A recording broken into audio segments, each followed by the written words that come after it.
Muito boa noite a todos, que Jesus possa estar sempre junto da gente, que nós possamos nos encontrar no dia de hoje, num dia de tranquilidade, num dia de paz, na firmeza e na certeza de que Jesus, o nosso Mestre, está entre nós e está conosco, para que nós possamos continuar a nossa caminhada. E esse tema de hoje, as bem-aventuranças e a lei de causa e efeito, nos vem nos falar de assuntos que nós todos conhecemos do dia a dia. De certa forma, todos nós passamos por dificuldades, por dores, por sofrimentos que vêm nos ensinar algo sempre. Quando nós estamos passando por um momento de dor, quando nós estamos passando por um momento que nos chama a atenção para nós, para o interior, nós começamos a perceber que entre o sofrimento, que entre a dor, existem lições grandiosas de aprendizado. Existem lições maravilhosas de tolerância, de fé, de força, que nós não saberíamos que conseguiríamos passar se nós não tivéssemos o sofrimento. Nós não saberíamos o quanto nós somos fortes se não passássemos pelas dores. E nós vamos perguntar, mas o que isso tem a ver com a lei de causa e efeito e o que isso tem a ver com as bem-aventuranças? Nós vamos perceber que a lógica divina, trazida para nós através do Cristo, nos mostra a todo momento como nós devemos agir diante das situações de dificuldade. Nós vamos encontrar nesse ensinamento que o Cristo nos trouxe, a maneira correta e segura de agirmos perante as dores e sofrimentos. Então nós vamos nos perguntar, qual o motivo da vinda do Cristo para o nosso planeta? Qual foi a necessidade desse Espírito, Filho de Deus, assim como todos nós o somos, mas com sua experiência e com a sua bagagem espiritual, veio nos trazer uma verdade morredoura, veio nos trazer uma verdade salvadora. Quando nós falamos que Jesus é o nosso Salvador, nós estamos dizendo a mais pura verdade. Mas Ele é o nosso Salvador, não apenas pelos seus atos, ou por Ele ter sido crucificado e o seu sangue ter lavado a cruz, não. Jesus é o nosso Salvador, pelo ensinamento que Ele nos trouxe, pelo caminho que Ele nos mostra como trilhar. E Ele mesmo diz, eu sou o caminho, a verdade e a vida. Ninguém vai ao Pai se não for por mim. Então nós sabemos, se nós quisermos chegar até o Pai, nós temos o caminho seguro do Cristo. Nós temos o caminho concretizado, trazido por esse Espírito maravilhoso, para que nós pudéssemos passar. Jesus nos traz em seu Evangelho, do grego euangélio, que significa boa notícia, boa nova. Da sua boa nova, do seu Evangelho, Ele nos traz o caminho seguro e as instruções para passarmos por todas as dificuldades. Nós obviamente vamos ver que as bem-aventuranças são uma pequena parte, se nós colocarmos cronologicamente, daquilo que o Cristo trouxe. Porém, se nós pegarmos as bem-aventuranças, nós vamos encontrar a mesma coisa que nós encontramos no Pai Nosso, nós encontramos a mesma coisa que nós encontramos nas parábolas, nós vamos achar o trabalho do Cristo se repetindo. Jesus se repete várias vezes de formas diferentes para que nós pudéssemos melhor compreendê-lo. E então, nós vamos ver que mesmo fora da doutrina, nós vamos ver que mesmo fora do movimento espírita, nós teremos autores que nos falam a respeito de dor e sofrimento, tal como Cristo nos ensina. Se nós formos pegar Carl Jung, psicólogo, extremamente reconhecido e conhecido por todo o meio da psicologia, nos fala que todo sofrimento deve ser superado, e para superá-lo nós devemos suportá-lo. E Jung nos fala do sofrimento funcional. O que é o sofrimento funcional que Jung nos fala? Todo sofrimento tem que trazer um ensino. Todo sofrimento tem que trazer algo de útil para que nós possamos aprender com o sofrimento e então não voltarmos a repetir a mesma ação. O sofrimento funcional que Jung se refere, o sofrimento que ele diz que nós temos que suportar, são esses sofrimentos. Mas suportar não no sentido de apenas a seguinte ideia: bom, estou sofrendo, vou sofrer até o fim. Vou passar pelo sofrimento, vou aguentar.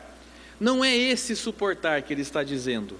O suportar que ele se refere no seu vasto trabalho psicológico é o suportar da compreensão.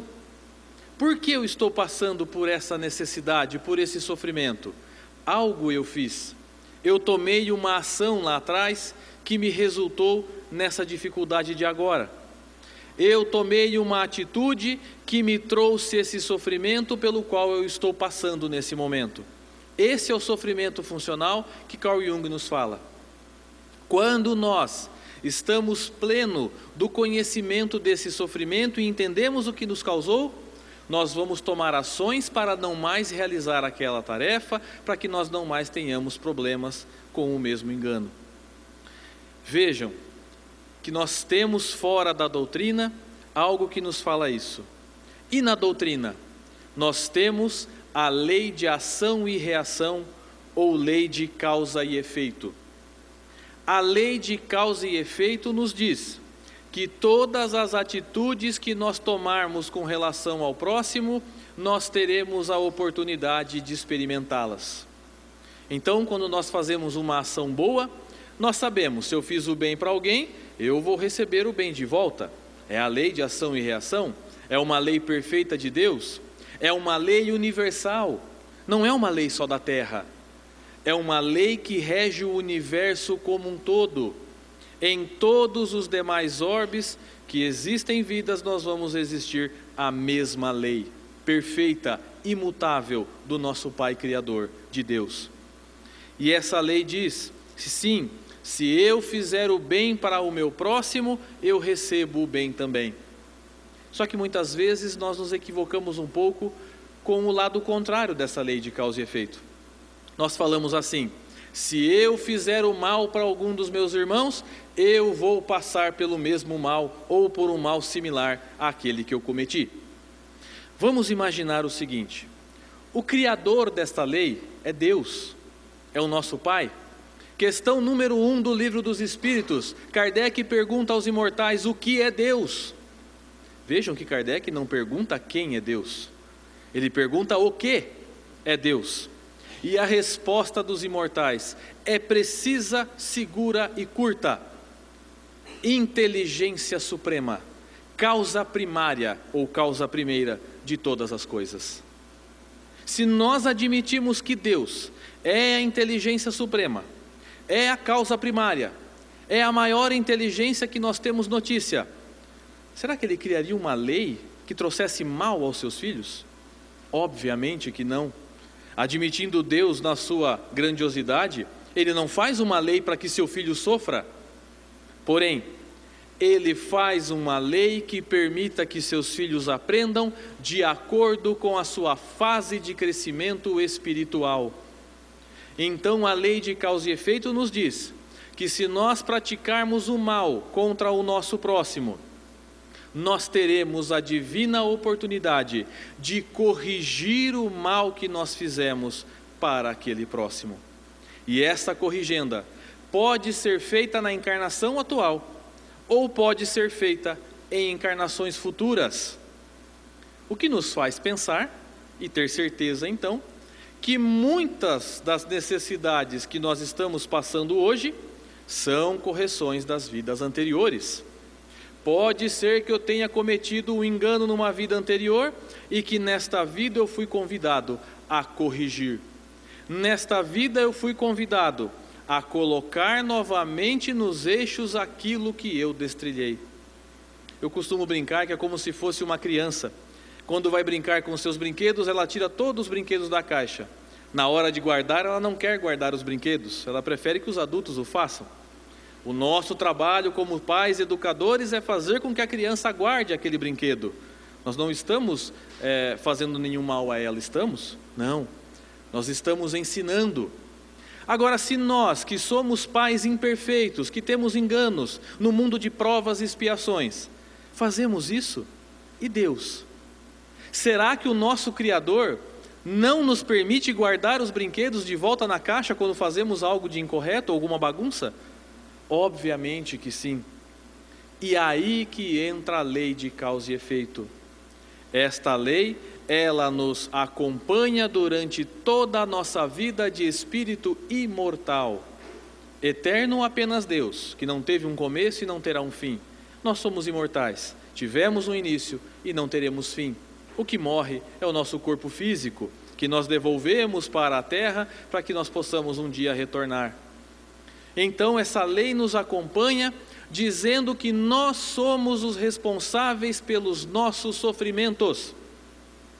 Essa é a primeira coisa difícil de aceitar quando nós começamos a entender o Espiritismo e nós começamos a entender as verdades divinas.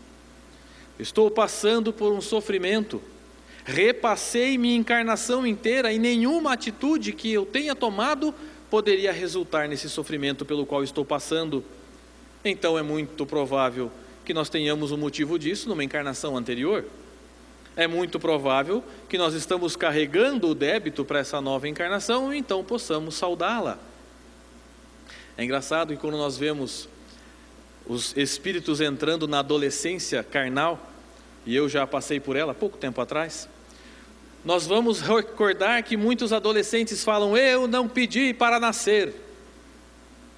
Enganam-se porque pediram, esperaram na fila, aguardaram e encarnaram, para que pudessem recuperar os enganos no mundo de provas e expiações.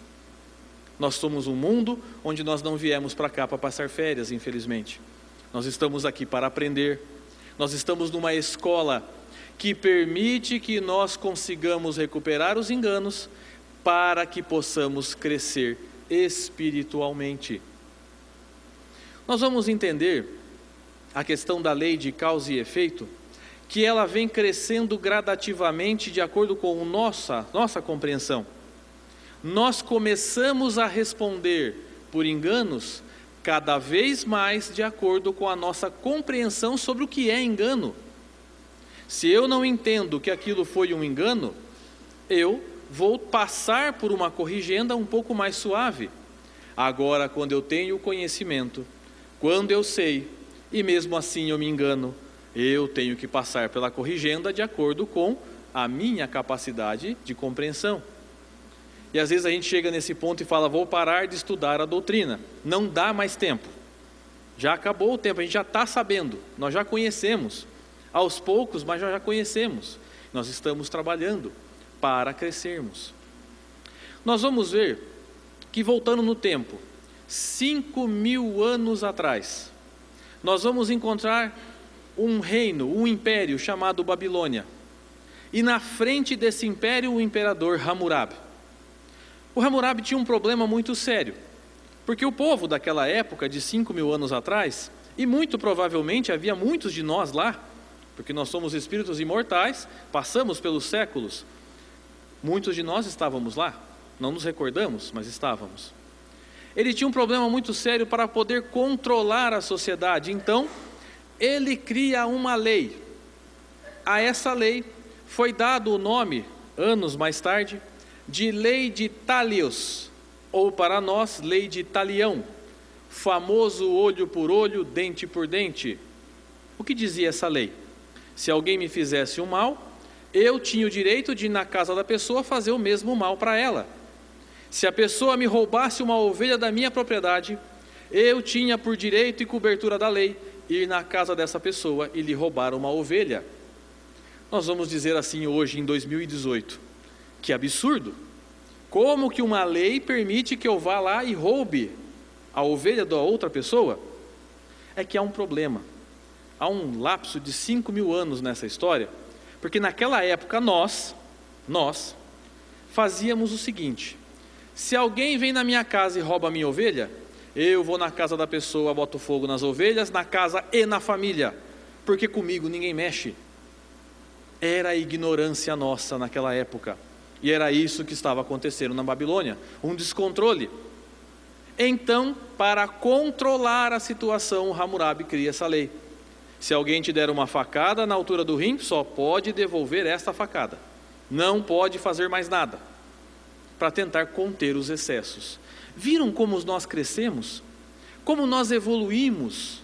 Como nós conseguirmos ter leis que nos, pelo menos na lei, permite que nós tenhamos tranquilidade? Como nós mudamos? Como nós compreendemos diferente as coisas hoje? Exatamente pelo motivo desse crescimento espiritual que nós experimentamos nos últimos 5.000 anos. Nós crescemos como espíritos, nós compreendemos hoje.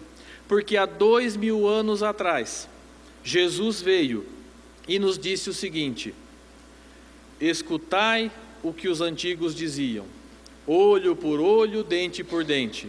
Ou seja, Jesus conhecia essa lei, era uma lei famosa, porque Moisés aproveita dessa lei de talião e coloca na sua tábua de leis também. Moisés faz uso dessa lei para controlar o povo da época, para ele conseguir passar pelo deserto nos 40 anos. Então, ele coloca essa lei na sua tábua de leis e os judeus seguiam essa lei. Jesus diz: ouvistes o que foi dito aos antigos, olho por olho, dente por dente. Mas eu, porém, vos digo que não resistais ao mal. Jesus nos fala, ouviu o que foi dito. Eu, porém, digo diferente. Não resistais ao mal. Se alguém lhe bater na face, ofereça então a outra. Nós vamos ver o seguinte: eu adoro Jesus, amo ler o Evangelho, mas dar a outra face quando alguém me bate, o que ele quer dizer com isso? É importante nós entendermos o que ele quis dizer com face. Se alguém me dá um tapa na face, quais sentimentos começam a borbulhar dentro de mim? Ódio, rancor, raiva, vingança. São os mesmos sentimentos de 5.000 anos atrás. A diferença é que hoje a gente consegue controlar um pouco mais. Só que esses sentimentos vêm. E o que Jesus pede para fazer? Mostre a outra face destes sentimentos. Se cresce o orgulho, se cresce o ódio, se cresce a raiva, mostre a outra face, o amor, o perdão, a benevolência. Ele já estava nos dizendo, cuidado com a lei de causa e efeito, porque ela funciona para todos. Prestem atenção nos atos, porque se você se vingar, você vai ser responsável pela vingança que você cometeu, pela lei de causa e efeito. Se você desequilibra com uma vingança, nós teremos que reconstruir tudo de novo. A gente pergunta, mas e a pessoa que errou comigo? Vai responder pela mesma lei de causa e efeito.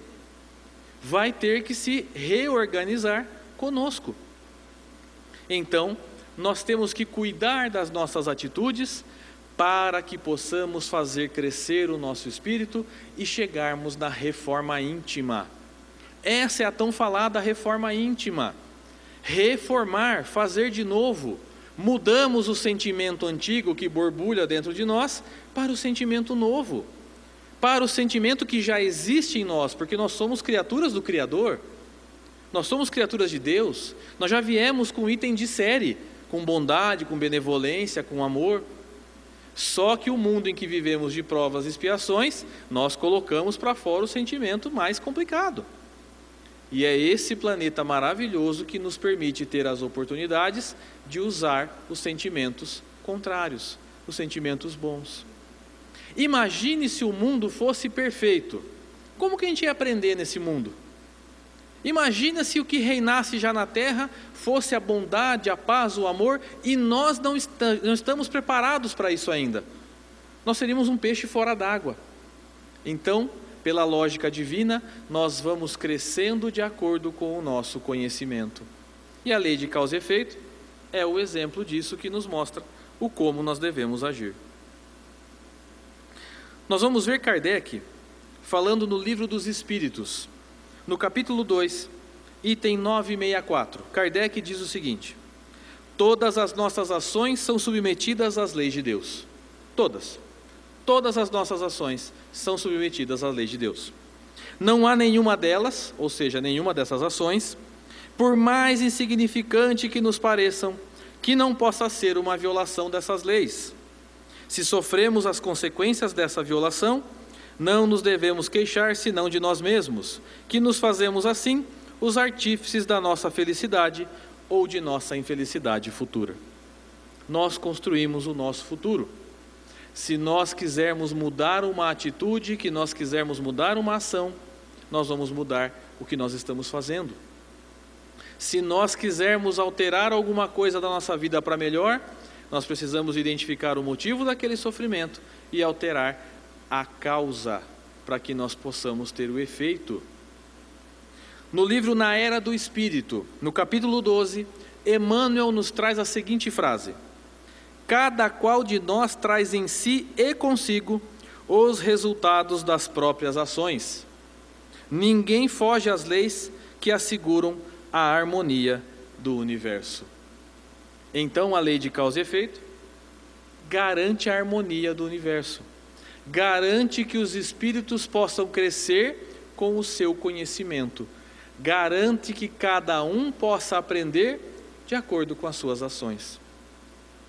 Mas aí nós podemos nos perguntar, ok, eu compreendo a lei de causa e efeito, entendo que as minhas ações eu respondo por elas, entendo que os sofrimentos que eu estou passando nada mais são do que resultado das ações que eu mesmo tomei, que nós insistimos em chamar de sofrimento, mas os espíritos superiores chamam de oportunidades de reajuste. Perceberam a diferença de visão deles para nós?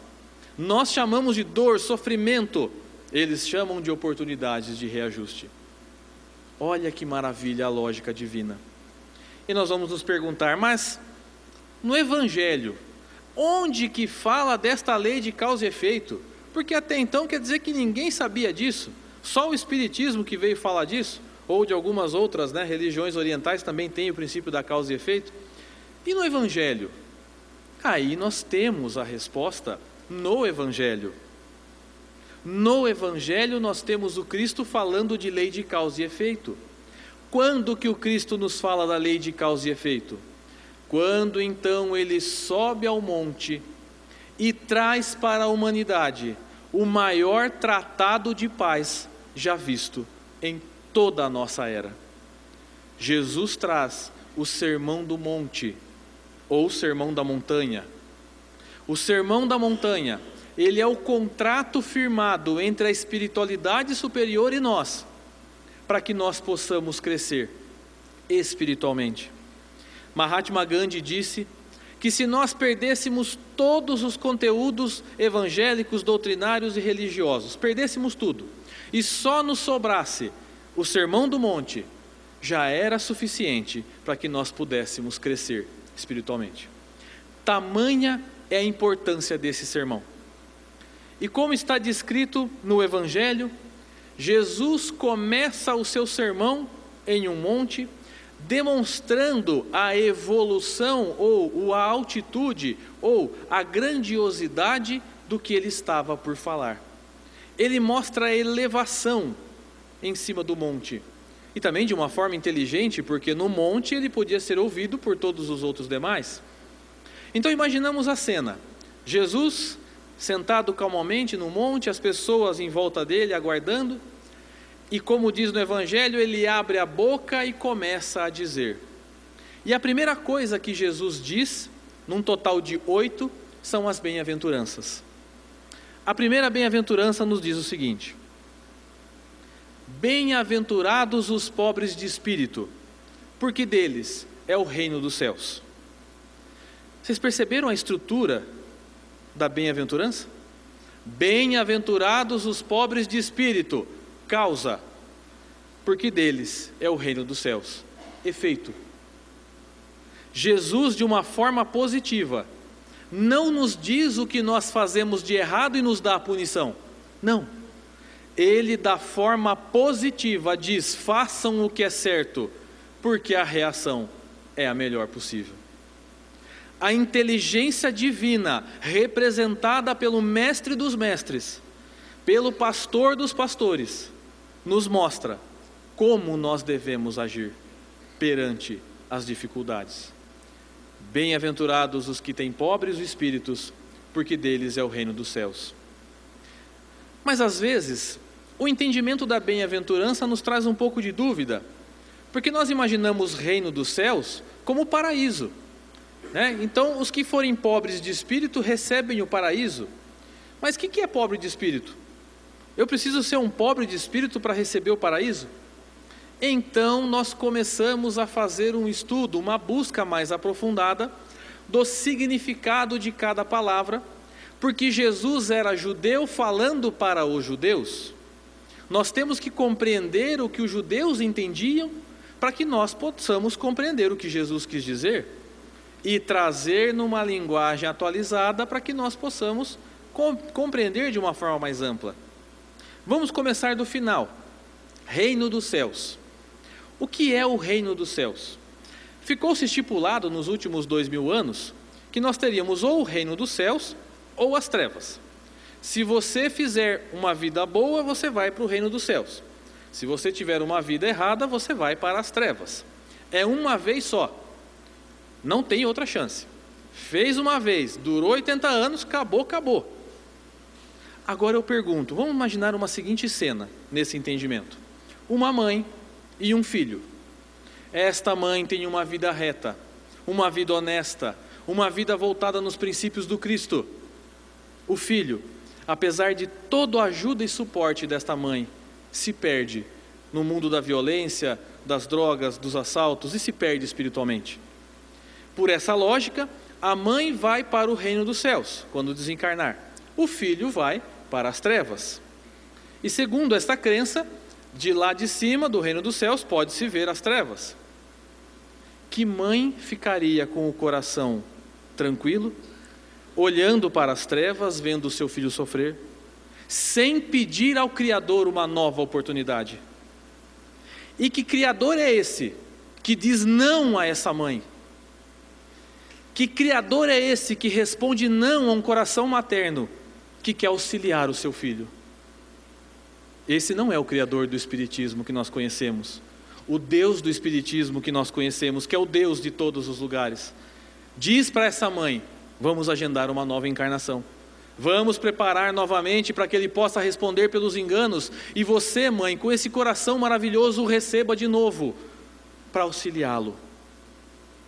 Então o reino dos céus não pode ser o paraíso.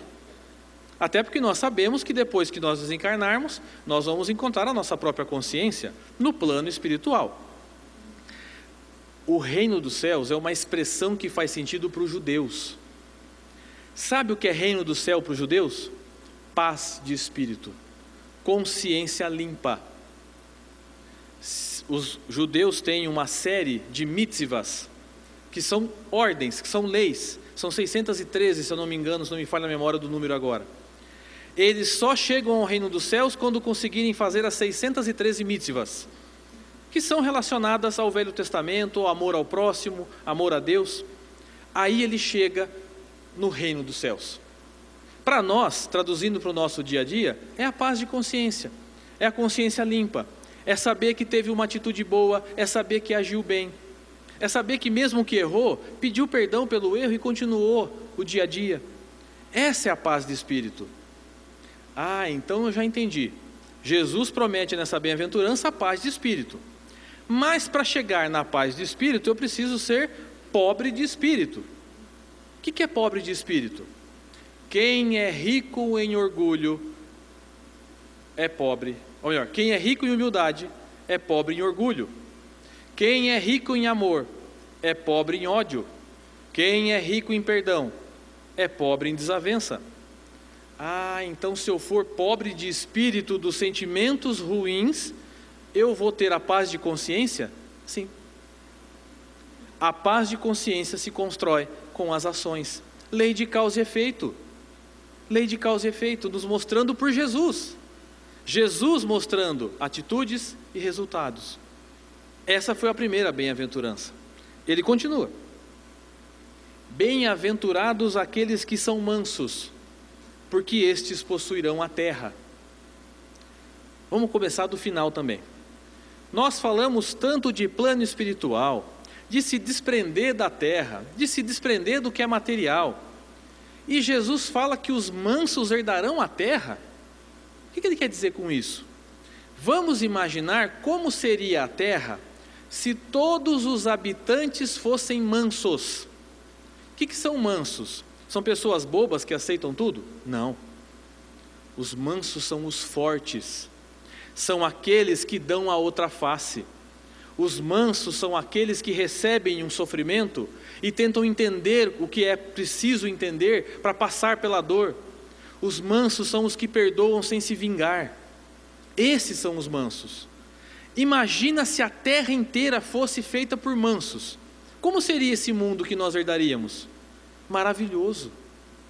Que é a promessa que nós temos para o mundo de regeneração. A regeneração está próxima. Nós não temos a data nem a ideia de quando será, depende de nós.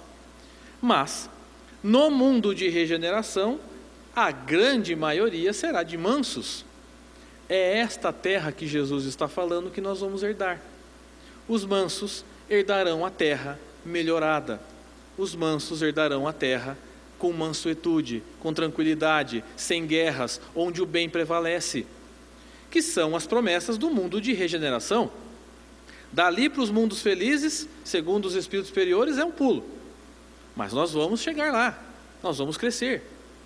Então, quando Jesus nos diz que os mansos são bem-aventurados, nós vamos entender então que nós temos que agir com mansuetude para que nós possamos herdar essa terra.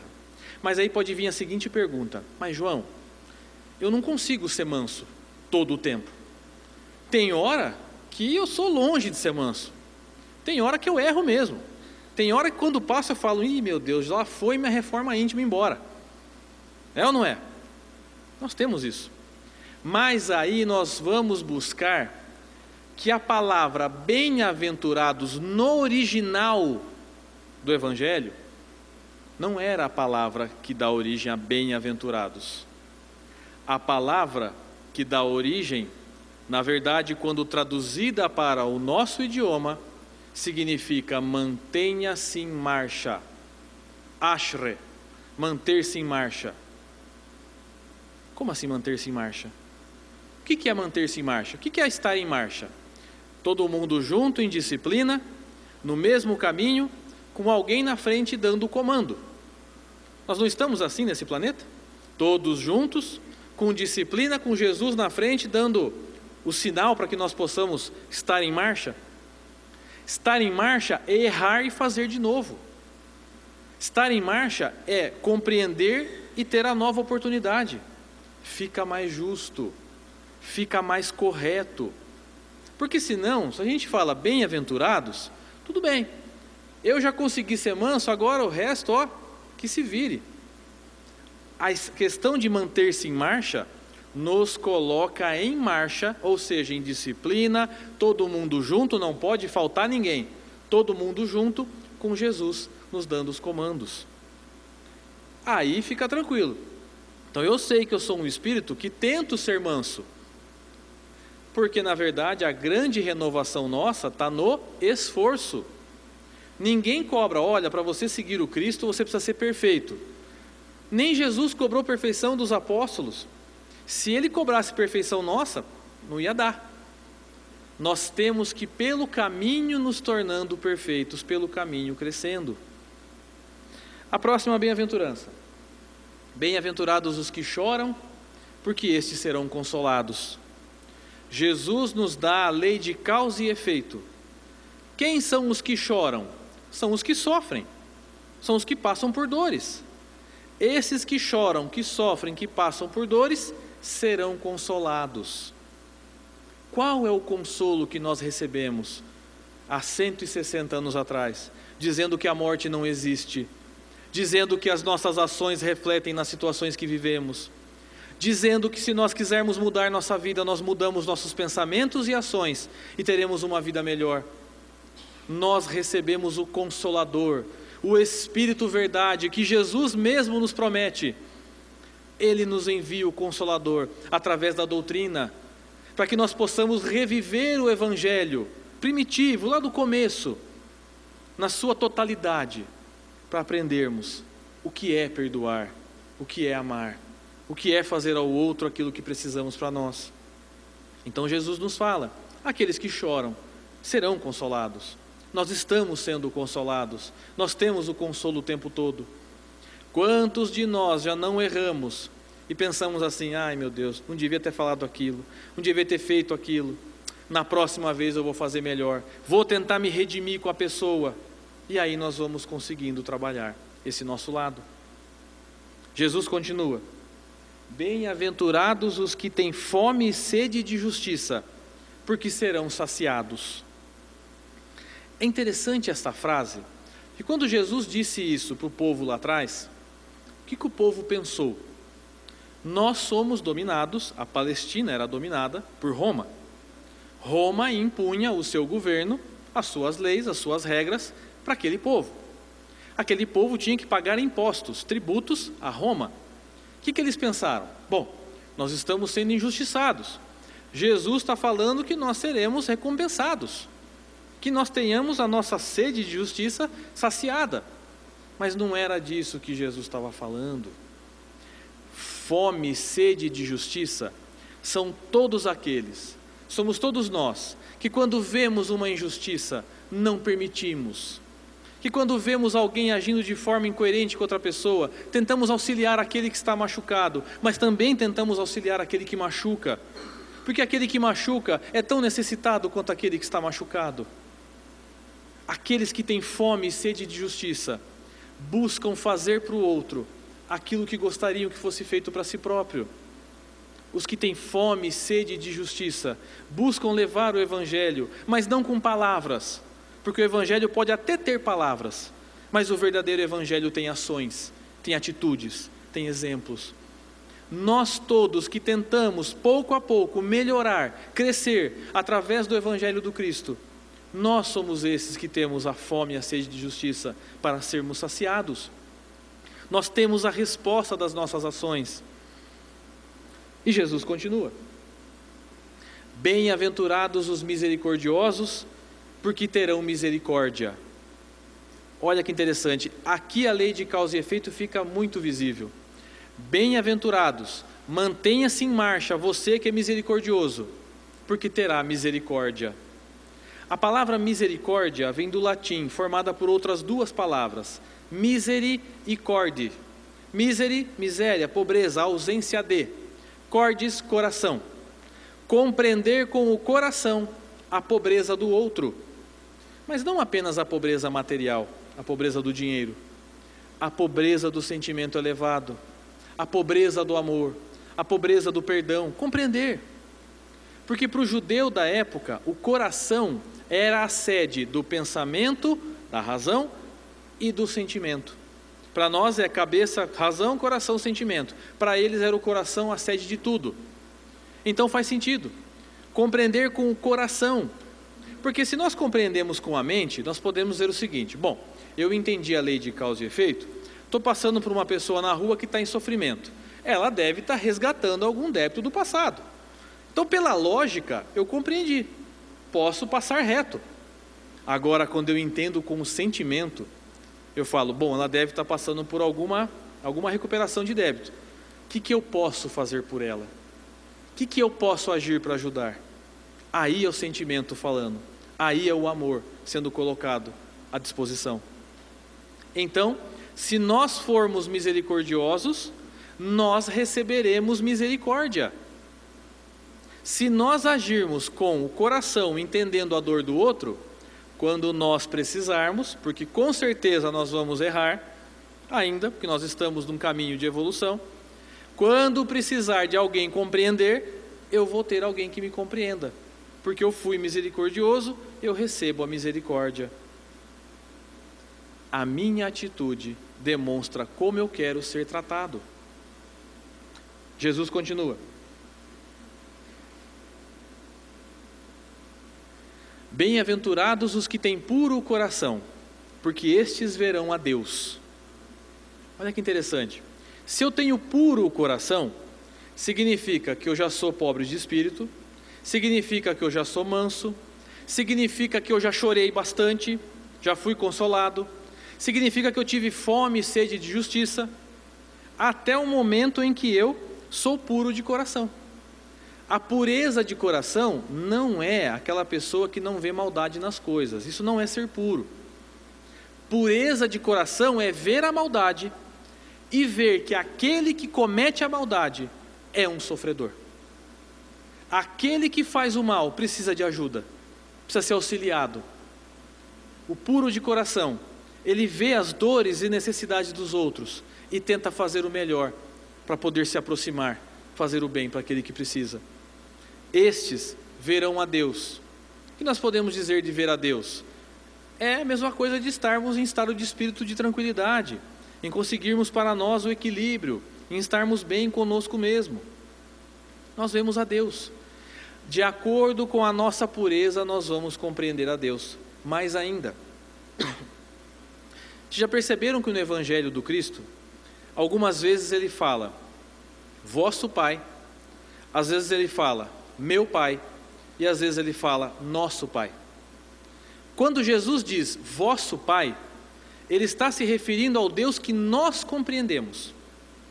Quando ele diz, meu Pai, ele está dizendo do Deus que ele compreende, porque ele compreende a Deus muito mais do que nós. Quando ele diz, nosso Pai, é o Pai que nós temos em comunhão de compreensão. Ou seja, de acordo com a evolução espiritual e com a pureza de coração, Deus é compreendido de uma forma diferente. Jesus compreende a Deus na sua totalidade, nós ainda não. Ou seja, cada vez mais que formos puros, mais nós vamos entender a Deus. Jesus diz a outra bem-aventurança, tem mais duas. Bem-aventurados os pacíficos, porque serão chamados filhos de Deus. Os pacíficos são aqueles que pacificam, que não se vingam, que quando vem uma injustiça tentam auxiliar, que quando alguém faz um mal, responde com o bem, responde com o perdão. Os pacificadores serão chamados filhos de Deus. Quem é filho do mesmo pai, o que é? Irmão. Nós só seremos uma sociedade irmã, de irmandade, quando nós conseguirmos ser pacificadores. Porque um irmão não faz para o outro aquilo que não quer para si próprio. O irmão não age com o irmão de uma maneira que não quer para ele. Então o conceito de irmão, de filhos do mesmo pai, ainda não está fixado em nossa consciência. Nós vamos fixando isso. Então Jesus diz, quando chegarem os pacificadores, chegarmos a ser pacificadores, nós então teremos aí chamados de filhos de Deus. E a última, bem-aventurados os que sofrem perseguição por amor da justiça, porque deles é o reino dos céus. Reino dos céus, mais uma vez, é o estado de espírito, é a consciência tranquila, é o amor vivendo em nossos corações. Quem são aqueles que sofrem perseguição por amor da justiça? Antigamente os cristãos eram queimados em praça pública, né? Não podiam fazer o próprio trabalho dentro do cristianismo, que eram proibidos, eram os mártires. Hoje em dia não precisa mais desses mártires, graças a Deus. Mas quem são aqueles que sofrem perseguição por amor da justiça? São aqueles que compreenderam todas as bem-aventuranças, que são mansos, que são pobres de espíritos, que são pacificadores, que são misericordiosos. Essa pessoa, quando alguém fizer o mal para ela, ela vai responder com o bem, ela vai perdoar. E aí vai aparecer alguém da família mesmo, alguém que nós mais amamos, falar assim, você vai perdoar o que essa pessoa te fez? Você é bobo, onde já se viu perdoar isso? Isso é perseguição por amor à justiça. É uma perseguição mais leve, é uma perseguição mais tranquila, mas é uma perseguição daqueles que ainda não compreenderam o objetivo do Cristo. Nós compreendemos isso de uma hora para outra? Não. Por isso que nós temos as encarnações. Por isso que nós temos o trabalho bendito de auxílio ao próximo, porque quando eu faço para o próximo, eu não faço para ele apenas, eu faço para mim. Porque se eu ajudo aquele que está sofrendo no momento de sofrimento, existirão mãos amigas que vão me ajudar na hora que eu precisar. Geralmente essas mãos são tangíveis ou intangíveis, da nossa família espiritual que nós temos do lado de lá, nos auxiliando. É no momento de maior dor e sofrimento que nós estamos sendo carregados no colo por esses amigos. É no momento que mais precisamos e achamos que estamos sozinhos, porque ali está sendo testada a nossa perseverança. É ali que nós teremos o auxílio daqueles que nos amam. Quando nós passarmos por dores e sofrimentos, nós vamos perceber que é a lei de causa e efeito funcionando. Algo eu devo ter feito que eu preciso recuperar. E a pergunta é, no momento do sofrimento, ao invés de perguntar por que eu, ou por que esse sofrimento, a pergunta deve ser, o que eu preciso mudar? Onde eu preciso acertar? O que eu preciso fazer? Estas são as perguntas daqueles que compreendem o Cristo, que nós vamos aos poucos compreendendo. Vai ter hora que eu vou perguntar o que eu preciso aprender, vai ter hora que eu vou me revoltar, é normal, nós vamos passar por isso, mas o importante é ter em mente que primeiro, Deus não é um pai que pune, que castiga, Deus é um pai de amor, Deus é um pai educador, que permite que nós aprendamos de acordo com as nossas dificuldades. Deus é um pai que nos dá exatamente tudo aquilo que nós precisamos diante das nossas dificuldades. E aí eu trouxe para vocês uma oração muito bonita, feita por Emmanuel. Nós sempre vemos Emmanuel de uma forma austera, de uma forma forte, né? Sempre com aquelas palavras todas carregadas de tanta informação e sentimento. E aí nós temos uma oração que ele fez, que ele nos trouxe através do nosso querido Chico. Chama-se Oração Nossa. Quem buscar no YouTube vai achar na voz do Chico, que é maravilhosa. Na voz do Chico você pode pôr e dormir, que é uma tranquilidade, é uma coisa gostosa. Eu trouxe a oração para que nós possamos ver se tem lei de causa e efeito nela, se tem bem-aventurança nela. Eu peço licença para que eu possa fazê-la. Oração nossa. Senhor, ensina-nos a orar, sem esquecer o trabalho, a dar, sem olhar a quem, a servir, sem perguntar até quando, a sofrer, sem magoar seja quem for, a progredir, sem perder a simplicidade, a semear o bem, sem pensar nos resultados, a desculpar sem condições, a marchar para frente, sem contar os obstáculos, a ver sem malícia, a escutar sem corromper os assuntos, a falar sem ferir, a compreender o próximo sem exigir entendimento, a respeitar os semelhantes sem reclamar consideração, a dar o melhor de nós, além da execução do próprio dever, sem cobrar taxas de reconhecimento. Senhor, fortalece em nós a paciência para com as dificuldades dos outros, assim como precisamos da paciência dos outros para com as nossas próprias dificuldades. Ajuda-nos para que a ninguém façamos aquilo que não desejamos para nós. Auxilia-nos, sobretudo, a reconhecer que a nossa felicidade mais alta será, invariavelmente, aquela de cumprir os desígnios, onde e como queiras, hoje, agora e sempre. Que Jesus nos abençoe. Boa noite a todos. Muito obrigado.